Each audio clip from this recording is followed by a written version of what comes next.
Welcome everybody to another edition of Scranton MMA Insider. I'm your host Jeff Reese. I'm joined this week by Tyler Calvi, one of our mixed martial artists. This week's question comes to us again, as always, from Scranton MMA Insider at yahoo.com. And the question is a very simple question. Do you guys do striking? The answer is yes, we do striking. Thank you for your broad, generalized question.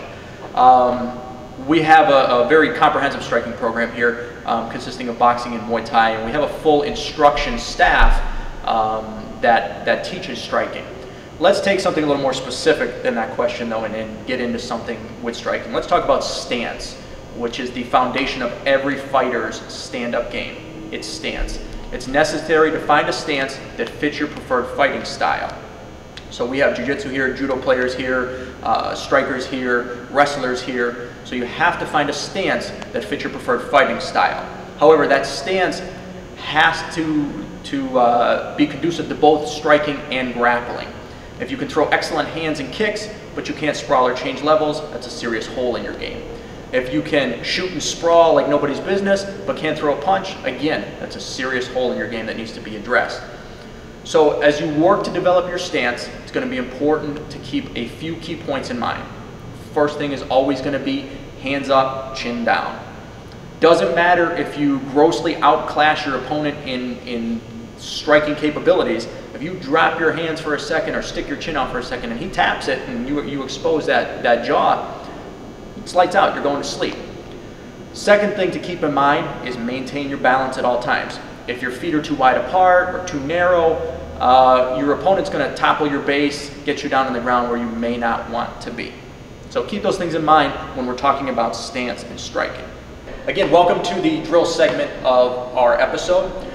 The drill we're going to focus on today that we like to use here at Scranton MMA for striking is what is known as a tit for tat drill.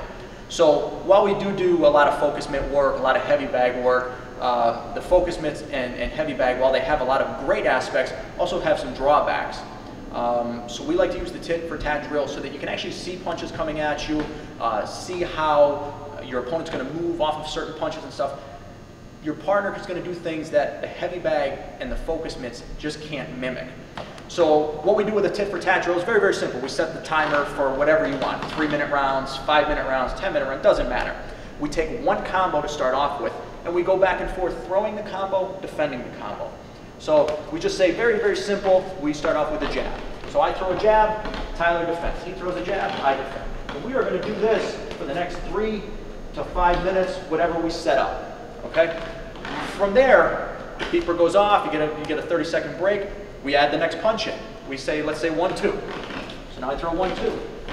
Boom, Tyler throws 1-2. So now what we're starting to see here is how a real opponent is going to move and respond to those punches. Okay? We can do this forever and ever and ever. We take the third round, we add the hook in. Maybe we take the 1-2 and add an inside leg kick in. Okay? We can do this with movement. Okay, we're standing in front of the camera for you just so you can see it, but we're going to start moving around the ring and moving around and seeing how they respond. This is going to give you a more realistic way of training your striking so that when you find yourself inside of the ring or inside of a fight on the street, that you're not just standing there throwing punches without any purpose behind them. You're learning your footwork, you're learning your movement, you're learning how the opponent's going to react to seeing a cross coming at him or seeing a hook coming at him. And it's not going to be surprising to you the very first time you get in the ring and the guy just doesn't stand there and eat the right hand. Okay, everybody, so now our technical segment of this episode. We're actually going to talk about the Superman punch. Very cool punch, very effective punch. So we're going to break that down for you. But the first thing we want to start with is, again, back to stance. If my stance is wrong, I'm never going to get a strike off. So let's just point out the key concepts in a fighting stance. All right, so I'm going to have Tyler get into his fighting stance here. You notice immediately his feet are roughly shoulder width apart. During movement, he's never going to cross those feet. So if he's moving forward, backwards, left, right, he's never, ever, ever going to cross his feet. All right, his knees are also slightly bent. He can't be lock-legged out. His hands are up. His chin are down, and his shoulders are loosely shrugged. And these are going to be the key points for your stance. All right, so now with those key points in mind, I'm going to hand it over to Ty here, and Tyler's going to show you how he's going to set up and throw his Superman punch. Okay, Superman punch, more advanced technique, a little tricky, but very simple in concept, in action, a little different.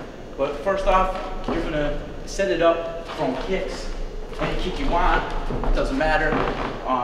But basically, the motion I'm going to do is knee up, and I'm just going to jump forward. And my leg's naturally going to come back, fist going to come forward, and when I finish this punch, I'm almost going to look like Superman. I guess that's where it comes from.